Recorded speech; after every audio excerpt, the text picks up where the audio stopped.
Okay. So the first question we want to ask is, what made you interested in chess?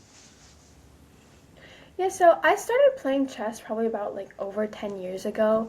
And I think the first thing that really attracted me to the game was I had a lot of family members who were already playing. So my uncle and my cousin were both already involved in chess.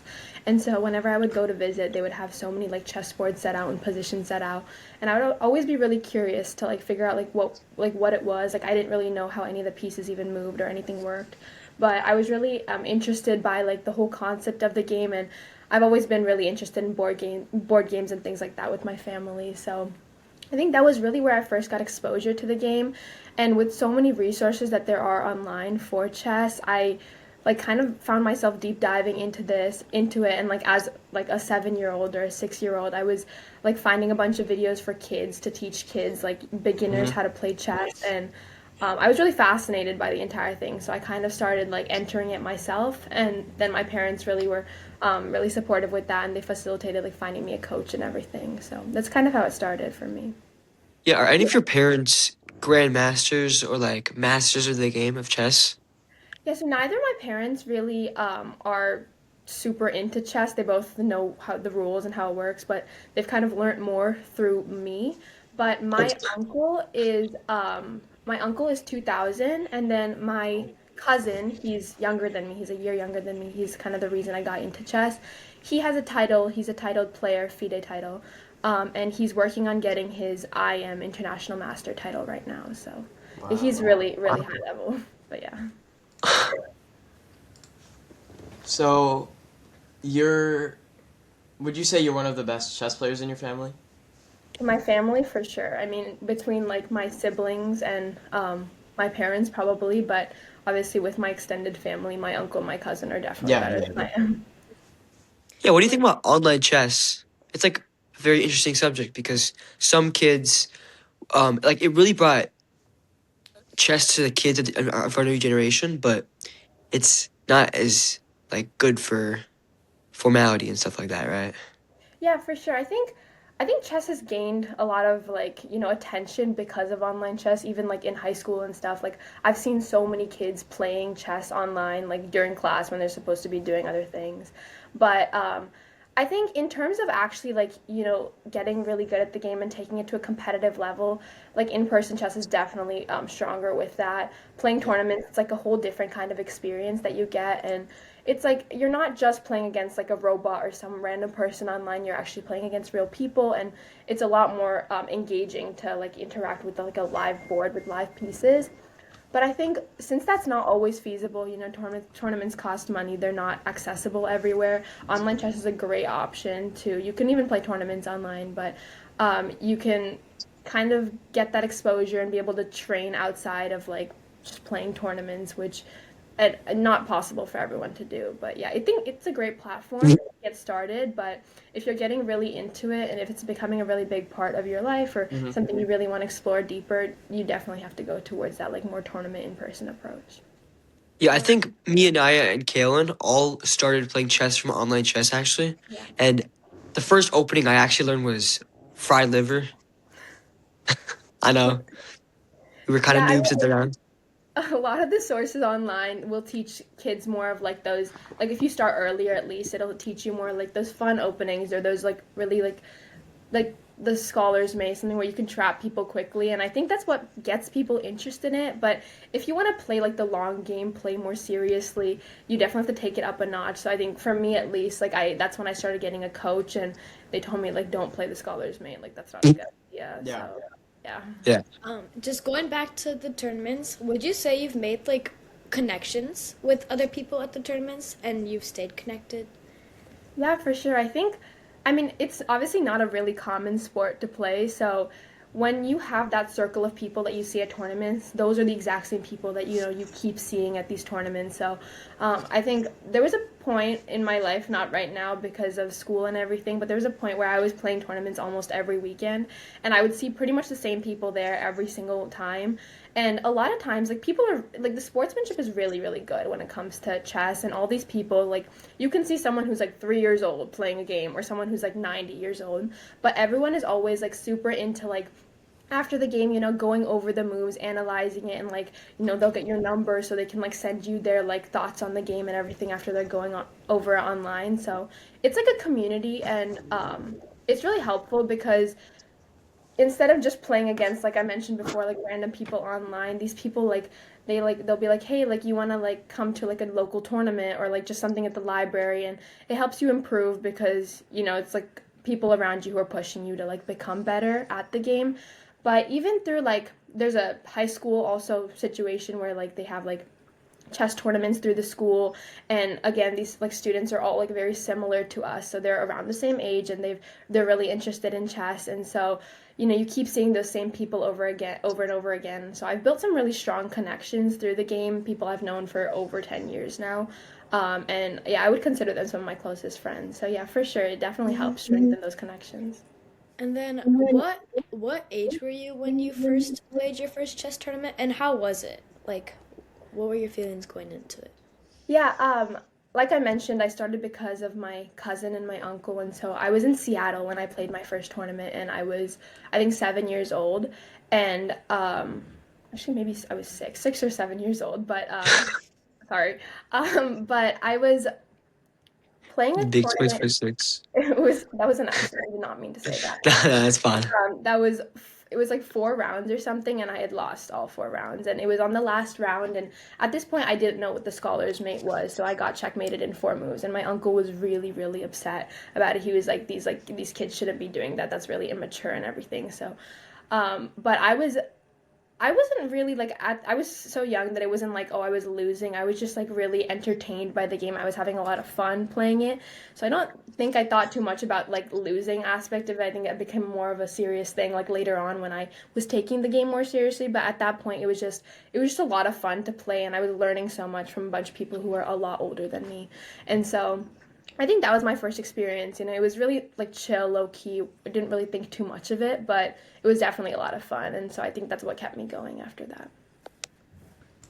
Yeah. Yeah, I've also Speaking of chess tournaments, what's the funniest or weirdest thing that's happened to you in one? I think there have been a lot of moments like that. I mean, this one may not be technically funny or weird, but it kind of just goes to show like the diversity in this field, in this like game as well. But I think I was playing a tournament in Ohio, like when I was like maybe 11 or something, and the player sitting across me, he like was really really old. Like he looked like really long beard, like he looked like Dumbledore. But he like had a sheet of paper next to him. So before the game, he like gives me the sheet of paper. He goes, "So I'm 97 years old, and I have history of strokes and heart attacks. So if I have any of those during the game, you have to call these two numbers." And I was sitting there at 11 years old. I was like, I could kill this guy during this game. And so I think that was a really like I was more scared in the moment, but like now looking back at it, I had lost that game. And he told me after, he was like, "Thank you for losing. Like, if you didn't lose, like, I don't know what would have happened to me." I was like, "Oh, okay." So it was really what? interesting experience, but yeah. Yeah, That is such a weird experience. I've also heard that you skipped like the physical aspect of school for chess. Can you like tell us a little about it, a bit about it, and how you're Yeah, like able to actually. manage school and competitive chess? Yeah, for sure. I think it's a really good question, honestly. I think it's definitely been hard. So during eighth grade, actually, was when I was homeschooled for the entire year for chess. So chess is like, it's a really big thing, obviously worldwide now, but it's more prevalent in like Europe and India. So I think you can get better quality tournaments if you go to those kind of places compared to like, tournaments in the US.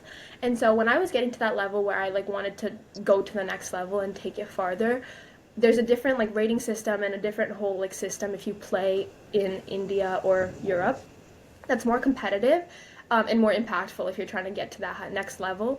And so I had been traveling to Europe like over the summer and things like that to play these kinds of tournaments, and it was becoming kind of unreasonable. Like I was going back and forth every single month. And so eighth grade, my principal was really flexible with it, really kind with it, and the homeschooling system in Illinois is also like pretty it's pretty flexible. It's really comfortable for parents to teach their students and everything. So I decided like really last minute, like it was like within like a day or two, and so after I had been going to school for about maybe like 4 days, I was on the fourth day of school, I decided to be homeschooled for all of eighth grade and then travel to Europe and stay there for a few months so I can play like some tournaments back to back and really increase my rating and play against like, people who are more experienced and things like that. And so I think that was a really great experience for me, especially to improve my chess because, like you said, balancing school and chess is hard. So I kind of put school on the back burner for a little bit and I was focusing more on the chess aspect. But I was playing in Europe and I got to meet so many really, really cool people. I ended up actually having breakfast with, Vishy Anand, former. Are you Wow. serious? Yeah, I had breakfast with him. We were staying at the same hotel. He like analyzed my games and everything. It was a really cool experience. What? And I also was Gukesh, current world champion. Yeah. I was Yeah. I played at the same tournament where he became a grandmaster. I was playing definitely world worse people than he was playing, but I was playing in the same tournament while I was playing my game. I was able to get up and go see like his game, and so those are some really really cool experiences that probably wouldn't have been possible if I didn't do this homeschooling thing. But in terms of like right now, I think I definitely don't play as much anymore because of school and everything, but it's definitely still a big passion for me. So I do dedicate time every single week to chess and I do go to tournaments still, but it's definitely a balance as it is with every other extracurricular. So I Was think, it hard for you to switch from like playing mainly like having like a chess-based life to switching back and going back to school like more often? yeah, I think it was more like I was really, really interested in chess. Obviously, it was like an extracurricular, Hmm. and school is more like monotone, like you're doing like what other people expect from you, like homework and everything. And so I think I was like initially I was upset about it for sure. I was like, I've been living this life where I'm sitting in like Switzerland and like Poland and playing tournaments to now I have to go back to school and like, that was definitely like a reality shock to me for me. So I was like brought back to real life. But I think obviously like I have been able to be a part of the varsity team at my school, which is obviously a different experience, but it's still a really, really fun one. I've met so many really cool people and like it's kind of a community on its own. And so I don't regret anything from that sense, but yeah, it was definitely a big shift. And I think gained a lot of things from both sides of it, but I was really prioritizing my education and stuff at that point, so I didn't really want to continue homeschooling into high school. But yeah, Wow. That is absolutely crazy. But can we go back to the old man thing? 'Cause, like, how did he look? I'm thinking of a white old man with like, he's like on a hyperventilator. He's in a wheelchair. He's the tube up his nose. yeah, he was really old. He was a white man. He had really long beard. Now the ventilator, he didn't have a tube or anything, but he was in a wheelchair. And I think there was someone who was helping him out at the beginning of the game, but they had like left the room during the game. And so that's why he had me like he gave the sheet to me for like a number that I should call in case of emergency and everything. But yeah, he was like kind of like shaking. His arms were like shaking during the game. He was playing really slow, but I mean, usually the time control games that I play are really long time controls, so it's like each side has like over 90 minutes to play the game, so it didn't really matter for him. He had enough time to play. Mm. But yeah, he was pretty old. I think it was the first I think my biggest thing with the situation was that he was like 97 years old and he was sitting in a chess tournament with a bunch of like younger kids and actually everyone, all ages, but he's probably the oldest person there and I don't think I've ever played a player that, you know, 97 years old is crazy, but yeah. Yeah. Life or death situation at that point. Um, Okay. so I know you've talked about how chess has like improved your social, like the social aspect of your life, but are there any other aspects that it's helped? Yeah, I mean, I've always said like chess kind of teaches you a lot of life skills, and I'm sure a lot of other sports do the same thing. But in terms of like, I think in terms of teamwork, there are definitely other sports that are better. But I think the main skills that I've probably learned is like decision making, problem solving, and then working well under pressure. So obviously, like when you're playing each move, there's like so many different possibilities. There's like infinite possibilities for each variation, oftentimes, and so kind of deciding between that especially when you're playing with the clock and you have that like time pressure going on. And so I think factoring both of those aspects in, it's taught me a lot about like making decisions and everything, and even like applying that into like an everyday life and making decisions in terms of like school and everything and making choices. That's definitely a really big part of everyone's life, and so it's really taught me a lot about that. And also in terms of the problem solving, there's a lot of situations where I'm like in a worse position, or I'm like really struggling in like the game, and I feel I'm like already lost, and I like kind of lose hope and motivation. But like in that situation, really like continuing to focus and continuing to like calculate and analyze like all your options, and try to find a way to come out of it. And I think those situations where I've like continued to persevere, that's like kind of when I have those best results, and I'm able to either like take a losing game or convert it into a draw, or even sometimes a win. And that's also very applicable to like daily life and everything. So even when you're feeling unmotivated or anything like that, you always have to like kind of overcome that and keep persevering. And also, to solve problems again in daily life, you have to maybe sometimes come up with unconventional solutions. And so I think chess often teaches you that as well, because sometimes like it would be a move that you didn't expect at all, or like some kind of sacrifice or something that you wouldn't anticipate to play until you're in that position where you have no other option and it actually works out. So I think those are the few main skills that I've learned from it. But besides that, I mean, I've also learned how to like lose, like, it's always like a toss up, since it's such a game that can change at any moment. I've lost a lot of games, obviously, in my time playing chess. And it teaches you how to be like a graceful loser, because you can't like be sitting across from a person at a tournament and like start like, crying, or like get super upset after you lose. Yeah. So you have to take it gracefully. And oftentimes, even when another player loses, like they've asked me after, they're like, "Oh, can we go over the game so I can learn from my mistakes?" And so I think being around that kind of community has also taught me a lot about how to like lose graciously and also learn from those losses. So nothing really goes to waste. Chess really is a sport, because I've heard you burn a lot of calories per game, right? I remember, It's a lot of mind work. You're really like focusing and like yeah. so maybe, yeah, you may be right on that. I'm not totally sure, but I think there's a lot of debate regarding whether it's considered a sport or not, because sports are technically supposed to be more like physical activities. In Illinois, at least, it is qualified as a sport. It's part of the Illinois High School Mhm. Sports Association, and so yeah, it is qualified as a sport here. But that could be up to someone's opinion. So yeah. So when people like When ask you someone asks what you, sport you play, yeah, Yeah, you burn about 100 to 130 calories per hour. That Really? is a lot of calories. Yeah. Well, I do tell Jeez. people sport. I do play chess. I also play badminton and other sports on the side, so I will also say that. But I do tell people I play chess, and I get a lot of strange looks sometimes, because people are like, "That's not a sport." like what kind of reaction do you get? Like shocked reactions or Yeah, some people like, I mean, when I started playing, it was less common, so some people would ask me what that is. I think that's become less now. I think a lot of people know what chess is now, but it's like, oh, like, okay, so you're a nerd. Like, you probably spend your nights like studying for the SAT, is kind of the um, like vibe, I guess, that I give off. But no, I mean, when people um, like put like, it's not really all that. I mean, I guess I've gotten a lot of like, people have put like superstitions and like kind of stereotypes around it. But I think when I talk to people more about it, they see that it's just one aspect of my life, but it's also like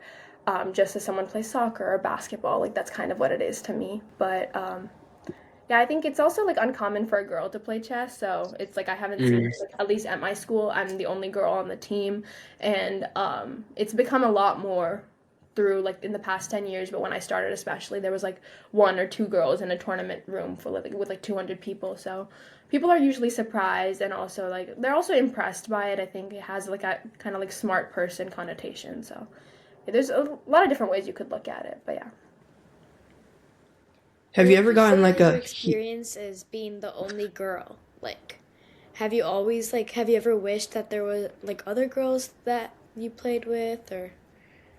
Yeah, for sure. I mean, that's a really good question. I think um, in the beginning, it was definitely difficult, being in community surrounded by like where people like I would play. I remember when I was like at one of my first tournaments, I was like playing some kid that was in high school. I was probably like 8 years old, and I like overheard him talking to his friends earlier. He was like, "Oh, like I'm playing a girl, like a younger girl, like I'm gonna win so easily." And I won that game, and I told him after, I was like, "You shouldn't assume people." And he was like, "Oh crap," like, and he walked away. But I think I've learned a lot about like kind of like standing up for yourself, but also like, it's not your perspective, your first initial perspective. You can't judge a book by its cover, that kind of thing. Like even myself, I've played kids who are like 5 years old or 6 years old who have beaten me because it's not about age at all. But in terms of like being one of the only girls, I think one, it creates like a really special bond between other girls who play chess, because whenever I encounter someone else who's in my same situation, you kind of like you become really close with that person. You have like that connection because you're like, uncommon, you're in an uncommon situation. But once I've entered high school, I think I've learned a lot more about like standing up for myself in this kind of space. I have my coach even in my school. I was like initially when I was on the team, like he also would be like, oh, like, like making me prove myself more just because I have been the only girl on the school's team in like ever in history, and also only girl on the varsity team as well. And so, to get there, I definitely had to put a lot more work than the other people do, but I think I've learned just like, you have to like continuously prove yourself, and you can prove people wrong from that sense. So yeah, it's probably helped me a lot more than it's hurt me in a sense, but it's definitely an uncommon experience and a difficult one to kind of get through initially. Wow, mad respects, honestly. So, would you say that things like that is your biggest struggle in terms of chess, or are there any other struggles you have to go through? I think, yeah, I mean, outside of like the playing the game aspect, I think that's definitely one of my biggest struggles. But in terms of like actually like the chess, more like of the actual physical aspect of it, where you're like trying to play those games and improve, I think there are now so many resources online, and like it's kind of a struggle to like decide what to use and everything. And because it's a game that's so mental and like you're spending so much time like in your head with your thoughts, it's something where like it's different for everyone. So what some person may need to improve is completely different from what another person may need. And so trying to figure out exactly what you need to get to that next level is like I think the biggest struggle for most players to get from that like intermediate level to that next level. And so I think I spent a lot of time like experimenting with different strategies in terms of like my practice and everything, because it's kind of something you have to do on your own. No coach can really help you identify exactly what will work best for you. But I think um that journey has to be something that you do yourself. And so I've learned a lot about like different aspects on like learning and things like that through chess, and that's probably been one of my different biggest struggles, and something that kind of kept me stagnated at like a certain rating at a certain level for a while. But once you overcome that, you can see like really quick progress and really fast growth. But I think that's other than those two, I think I've always struggled with decision making outside of like chess and in terms of chess itself. So I would like sit out on a move for like 30 minutes sometimes and like lose all my time on my clock, and I would end up like flagging, and that's how I would lose the game. And so like so many circumstances where that's happened, I've learned how to make decisions quicker, and that's also applied to other factors of my life. But that was definitely a really big struggle for me, because I think like when I first started playing, I wouldn't even be able to pick like given like two ice cream choices. Like I would sit there for 30 minutes trying to decide, because I couldn't really make decisions like that. But I think after chess, I've learned a lot more about that. So it's been a growing process, but there's definitely been a lot of struggles along the way.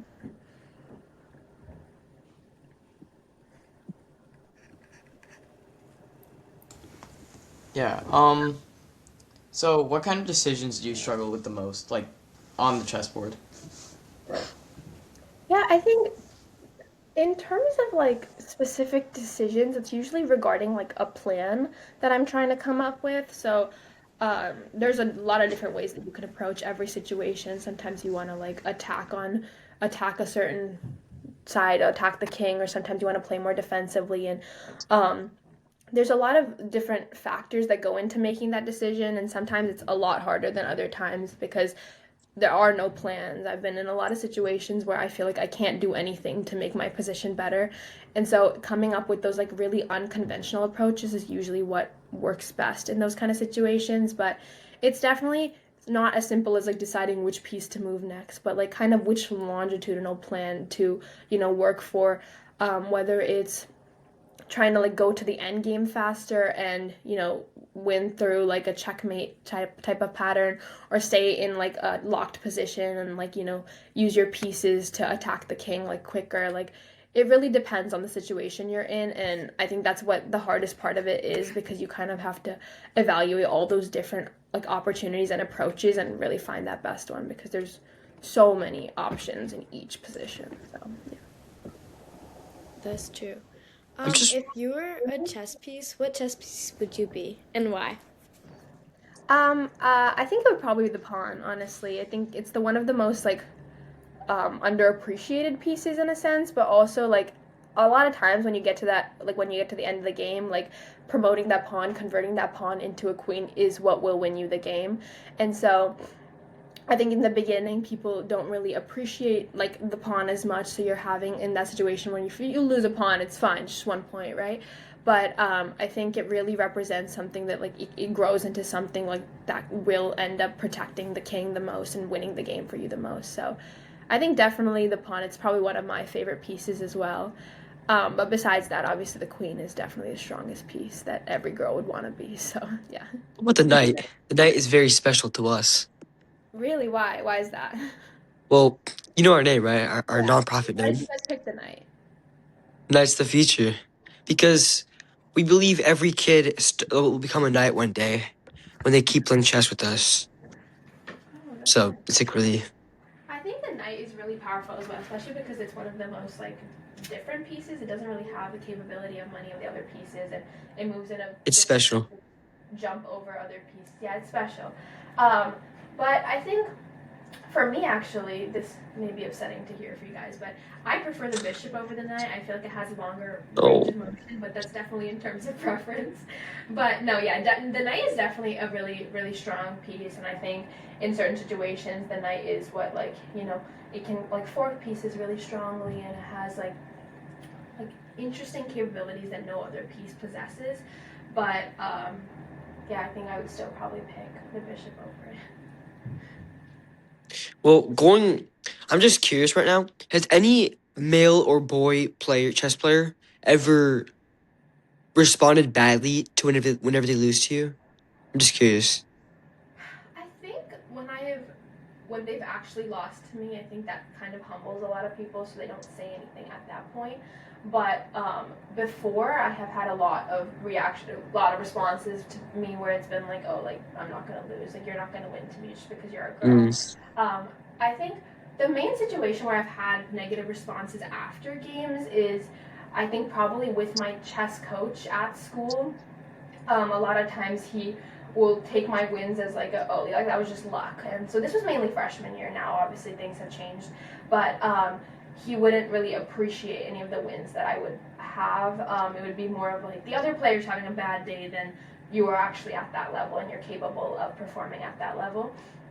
But in terms So, of, yeah, go ahead. so people really underestimate you, but then you prove them wrong. So, Yeah, I mean, I think it's been like that for a while now. I think right now it's definitely like chess is more of like a um, sport where everyone is allowed, and it's still male dominated, but there are definitely more girls in it, so it's less common now. But I think definitely like when I started, I was not only a girl, but I was also like 7 years old, and that's kind of prone to like people underestimating you. And it kind of worked in my favor a lot of times because people wouldn't really expect me to be able to play at the level that I could play at, and so I would be able to like come out as the underdog and win the match. But yeah, I kind of liked it at certain times. It kind of helped out in terms of that. But yeah.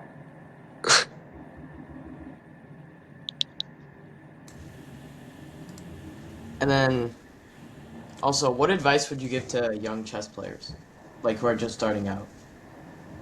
I think it's like I think you have to try to remain patient and really learn how to lose, because It's not like learning how to play chess competitively, at least, is not, it's not a sprint, it's like a marathon. It's a long time that you have to grow. It's not something where you can get good overnight, and it's not something where you're going to start winning immediately.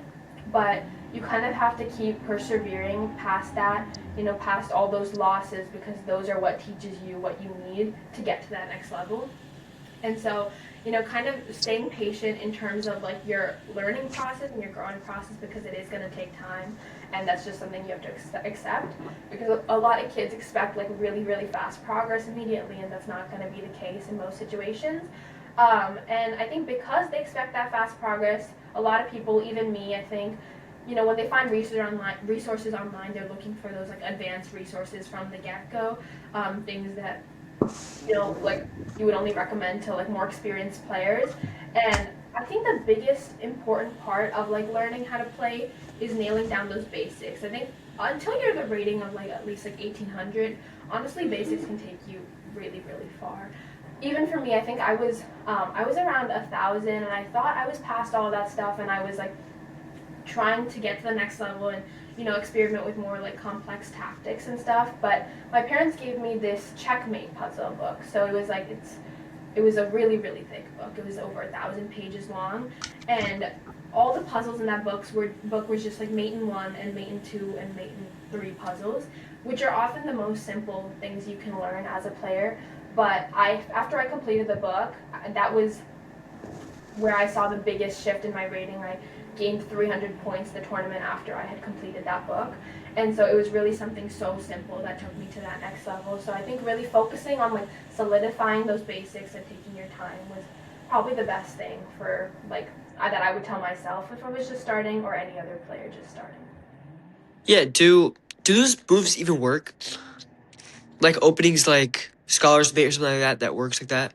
No, I think openings like Scholar's Mate is not something that I think kids should be learning at any point during learning chess. I think it's definitely like fun to learn initially. It's like I've played a couple games when I was like 7 that I've learned where I learned the Scholar's Mate and I won, and it's entertaining, but it's not what's gonna actually be realistic and help you long term.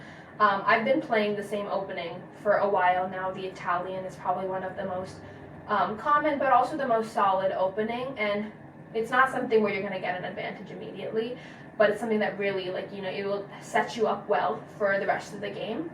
And I think that's kind of what people should be teaching kids, even if they're entering immediately, because it will set them up for success later on. So while they may not be perfect in the opening immediately, they'll definitely grow a lot through that and through starting the right way.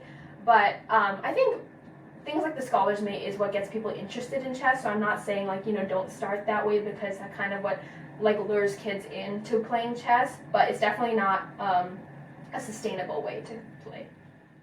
Has those openings ever worked like in an actual game? Yeah, I think definitely a couple times it's worked. I don't try things like that anymore, obviously, but I think I've gotten like I had a coach when I was like 800, and he was super, super strict coach. Like I think the first few games that I showed him of mine were I like won using the Scholar's Mate or the fried liver or some other like more like beginner technique, and he got really mad. He wasn't happy that I won the game. He was like, this is such a cheap way to win the game. This doesn't show any of your actual techniques or any of your actual strengths. Like, and after that I was too scared to play it anymore, so I would stop playing anything like that. And he's the one who taught me the Italian. And so from there, I've like grown through that opening itself and expanded on that learning. But I've definitely won a few games using it at like a very low level, maybe like when I was like 500 rated or things like that. But I think at a certain point, it won't work anymore. Everyone knows about it. And it's just like if you play that opening and it doesn't go well, you're often in a worse position. So it's not worth the risk. How many chess coaches have you had? And like, have you ever outgrown one of them or like a few of them? Yeah, I think I have had a lot. I think especially when I was a beginner, in the first few years that I played chess, like 4 years, I probably had already like 4 or 5 coaches. So probably around 8 coaches in total. Recently, after I got to like a more stronger level, I've been with 2 coaches mainly.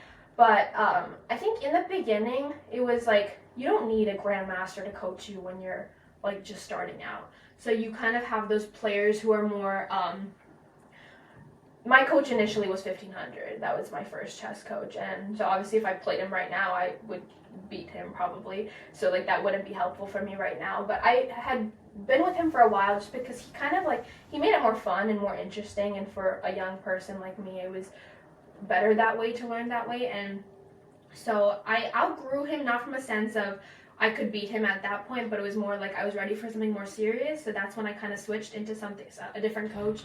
And there are a couple coaches along the way where when I would play a game with them, I have beaten them before, and they were like, oh, wait, sorry, can I take that move back? Like, that was a wrong move. And that's when I kind of realized, I was like, nah, you should not be my coach. Like, that doesn't really make sense. So I switched a couple coaches after that. But right now, I have two coaches mainly, and they're both international masters. I think I find having a coach, like obviously a grandmaster is amazing and all, and that would be probably the person who has the most experience with chess, but having someone a little bit lower than that, a little bit more close to me in strength, it also helps me because I can play some games with them and kind of even understand what's going on in that game. If I was playing a grandmaster, I'd probably just be confused and pretty much lost from the first move. But with these kind of slightly lower level players, I can still get that learning from someone who is definitely better than me, but also have like a partner or something to play, someone like that to play against. So it's like kind of competitive in a sense. So I have two coaches that are international masters right now. But yeah, I think I've definitely outgrown some of my old coaches, and if I get to the level where I do become an international master, I would definitely move up and try to find like a grandmaster coach. But at a certain level, more than a coach, I think it's like competitors that are more important for that growth. And so that's kind of what I'm trying to do with my coach itself. So it's like not just a coach, but also a competitor. But yeah. Yeah. And you've mentioned that you at a lot of these tournaments you see the same people coming back and you're playing against them, and you also play the Italian a lot. Have you ever been concerned that they'll remember what you do and then know what to play against that? Yeah, for sure. I think that's a really, really big part of the game, honestly. There are times where I will switch up my opening just because I know that they know what I'm going to play. If you search up my name and on chess in Google, you can even find some of my past games. And so when people see that, and they find that opening, then they can prepare for the game.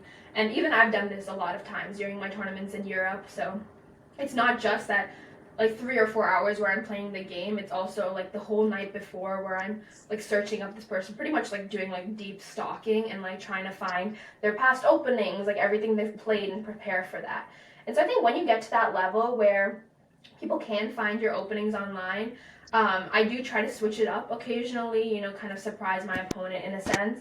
But also, it's kind of unavoidable at one point because everyone has games online. So it's just who prepares the best and who will still, come out victorious in the game. So it's not too much of a worry anymore, but it was definitely something before where I would make sure to switch up my opening. But it's not really sustainable to change your opening every single game because people are going to find out what you're playing eventually. And so I have tried to try tricks on these players and switch up a certain move order or something and get them confused, and it does work sometimes. But I think playing solid and remaining in my opening works better because even if they prepare against me, because of how well I know my opening, I will still know more theory than they do. So it shouldn't be an issue as long as you know your opening that well. But I think, yeah, a really big part of chess that I think a lot of people don't know about at an earlier stage is the amount of preparation that people put into each game. It's not even just at that grandmaster level or those world champion competitions where they're researching everything on their opponent and trying to find that exact line to play, but even at the level of my level, for example, where it's still pretty competitive, where a lot of people have those games online that you're able to look up, and that's kind of the best way to go into the game to feel more prepared, especially because you never know what's going to happen. So yeah. Yeah, so obviously chess is a sport, but I can also see why others don't consider it as a sport due to the lack of physical activity. So have you ever been in a heated argument on the topic of if chess is a sport or not? I think I honestly like myself, I don't really know if it qualifies as a sport. So I don't think I've ever gotten into too deep of an argument because I understand why other people don't see it as a sport. It's like if you consider any other board game or something, a lot of times like you wouldn't consider that as a sport. And to me, it's become more of a sport to me because of how much of an important aspect of my life that it is. But obviously, it's not that case from other people. And so, if you asked me if like checkers was a sport, I would say no. But if you asked me if chess was a sport, I would say yes. And it doesn't really add up. So, I definitely understand where people are coming from if they say it's not a sport. But I mean, the Illinois Association qualifies it as a sport. Even like in terms of like the World Chess Association, they also qualify it as a sport. So, I think more people qualify it as a sport than not. So, I don't really need to argue with people on that. Yeah, chess, obviously these tournaments are very high stakes. So I think the big question everyone here has is, are you making any money from the sport yet? That's a big question. I don't know if I've made profit off of this sport necessarily. So like I've definitely spent a lot of money, you know, traveling to these tournaments and paying my coaches and everything. But I've definitely made a lot of money off of like winning games and everything. They give you at the lower level, they'll give you trophies, and like that's what gets kids more excited. But at these tournaments that I played in Europe and everything, they give you money for it. And in Europe, I didn't win too much. I think in Europe it's probably like higher level games where I've played in the same section as grandmasters, and so I'm not at that level where I'm winning first place and winning enough to make money. But I think first place at those kind of tournaments, they give you like $15,000, so it's definitely a significant amount of money. But yeah, in the U.S. playing, I've won like at one time like close to $1,000, and so I think I've won a lot of money through it, but definitely not enough to break even with the amount that I've spent on it as well. I think if that's your goal, you really got to play at that next level or play down in terms of like the group. So even in a tournament, like there are rating groups and rating sections that you play in depending on what your level is at. And I always play up because my goal with it has never been to make money, it's been to improve. So I play in that section where there are grandmasters and other players who are obviously better than me, just so I can improve my rating and also play those stronger level players. But if I had played more in those sections that are like right for me or where I'm at like the top of it, I think that would be the best place to like, you know, win money. So I think definitely a lot of older people especially go into that with that mindset, you know, make a couple $100 over the weekend or something like that, just, you know, by playing a couple games. And it definitely works out that way, and I've had situations where it has worked out for me even in upper sections. But yeah, I think I haven't made too much money in terms of like if it's giving me back profit or something like that. But yeah. Do you have like a number Or exact number of like how much I've made? Yeah. Like, what's the highest tournament you've ever played in? Like the highest jackpot per tournament? I think probably around like maybe 900 to 1,000. Yeah, Okay, that's solid. it's never for like I don't think I've ever won money for like a first place win. It's more like they split it really weirdly a lot of times. It's like when they do the money prizes, it's like if you tie with first place, like they all split the money, and then like the way they do it is really strange. But I think I've like tied for like second or third, and so like they split like that $5,000 prize or something between a few people. And so I think in those cases I have won some money, but yeah, like I said, not regularly. It's not like an every weekend kind of thing where I'm winning money on these things, because yeah, like I said, a lot of people in my section are usually much better than me. But usually, yeah, sometimes when I'm having a good tournament or I do play those like high rated people, those 2,000 rated people, and I happen to win and I have like some good games, I do get some good outcomes and I do win some money in those cases. Just a random question. What's your rating in terms of online US chess and FIDE? Yeah, so my FIDE rating is around, I want to say 1,600. I haven't played FIDE in a while, but that's around 1,600, and then my USCF rating is around 1,700, I think. And then my online rating on Chess is around 2,100, and then on chess.com, I'm not sure. I play on Chess more often, but I think chess.com is probably around 1,900. Yeah. Would you say FIDE tournaments are harder than US chess tournaments? For sure, 100%. I think the level at which people play there is higher. People are more dedicated to it when you play in tournaments like Europe and everything. And you can find so many more games of these people online because FIDE games are more like often published than USCF games, or the games like that you play in US. So the preparation is a lot more. So when you play in the US, it's more, oftentimes you'll play like 5 games or 4 games in one day, and it'll be a weekend tournament. But when you go to Europe, it's a 9-day tournament, 1 game per day every single day. They'll release the pairings the night before, so you have a full night to prepare against the player. You're spending like 6 hours just researching the player, like getting ready for the game, and so it's definitely at a much higher level, more competitive level.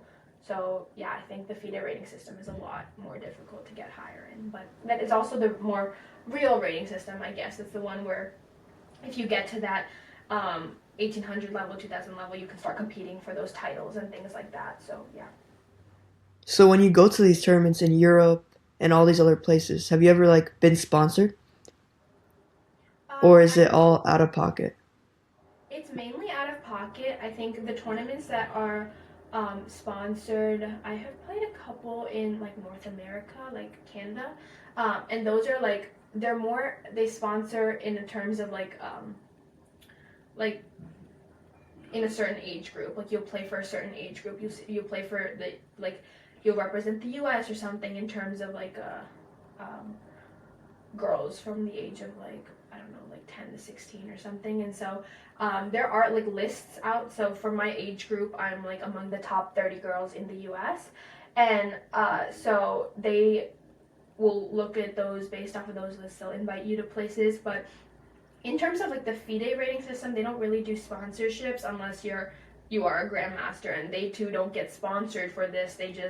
They'll get invited to play just so other people have more higher competitors to play against. So FIDE tournaments aren't really sponsored like that, but my coaches have also helped out. Definitely, they like definitely support the trips and fund the trips and stuff, just to invite more of their students to come play in hopes that their students will win and stuff like that. But a lot of it has definitely been through my parents and stuff, and hopefully, I'll make some money at the tournament and pay back some of the money that it costed to sign up for it. But yeah. You know, it'd be really fun. I think next podcast or whenever you are ready, we could play you in chess. One of us could play you in chess. That'd be really, really fun Yeah, for sure. We should to do see. 100%. So I think Jay or Anish will play you. that. Okay. Yeah, you'd probably beat both of us pretty easily, but Maybe you guys can play together or something, and we can have a conversation over it, so it's more, learning. But yeah. So the entire Knights of the Future organization versus you. yeah. Yeah, sure. We could do a team or simul. Oh yeah. Oh my god, that would be a good idea. Yeah. Yeah. That would be. We can set a clock on it, so it's harder for me to, play with the time. But yeah, for sure. Have you ever played a simul before?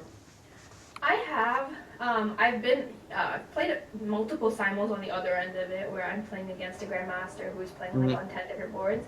In terms of actual simul, where I'm playing against, where I'm the one playing against multiple people, I think I've done it twice or 3 times. Usually with either my school team or like other younger students I've helped coach before. And sometimes it's actually really hard to play simul. I don't know how these like grandmaster people play it so often. I have definitely lost games against people who are much worse than me, because it's hard to like keep multiple games in your mind at the same time. Even playing one game is difficult, let alone like 10 at the same time. But it's really fun, actually. It's really challenging to try to memorize all these positions and keep everything in your mind and separate them, making sure you're not like confusing 2 games at the same time. But yeah. Are there any openings you hate playing against? Like me personally, I play the London system and I hate playing against the Slav. Yeah, I mean, I think I don't like playing against many of the gambits. The Queen's Gambit is obviously fine. The Queen's Gambit is a very common opening. It's usually, I don't accept the Gambit, but a lot of other Gambits, like the King's Gambit, for example, even the Evans Gambit, these are like, Gambit lines are always something where you're sacrificing a pawn or some material to get more of an attack in the end. And you can always accept a gambit. Accepting a gambit is always the best way to play it, but you have to play really, really precisely. You can't mess up a single move because otherwise your opponent will get an attack. And so when I play the kings against the king's gambit, for example, I will end up taking the pawn, and I have to play the exact correct moves throughout the rest of the line. Otherwise, I will be lost. And so I think it's like kind of like scary because like if you memorize incorrectly or if you mix up the move order even by one move, you're probably like losing the game immediately. And so those are definitely tough to play against, but I think they're less common. You see it as you like go higher in chess because they aren't technically supposed to be good openings for you to play, except the Queen's Gambit, like I said. But I think other than that, there are certain variations in the Sicilian, like the Taimana variation, that are really tough to play against just because of how much positional understanding you need to have in those positions to maintain and how much focus you need to have throughout the game because of like the complex positions that it ends up unfolding into. But I really love playing those kinds of games even so because it's a good challenge. But yeah, those are definitely like the ones that I'll see on the board. I'll be like, oh my god, like I'm so screwed. So yeah. Okay. Thank you. If there's not any other questions, or if you don't have anything on your mind that you want to say, we could start wrapping up. Yeah, we really appreciate talking to you, by the way. It was really sweet. Thank you. This is really good. You guys asked a lot of great Yeah. questions. And then after I end the recording, do you think everyone can stay on for like 5-10 minutes so it can load Yeah, and like Of course. audio can download? Yeah, for sure. Okay, thank you so much. Niyathi, we really appreciate like taking out your time to talk with us. It was really helpful. Yeah, of course.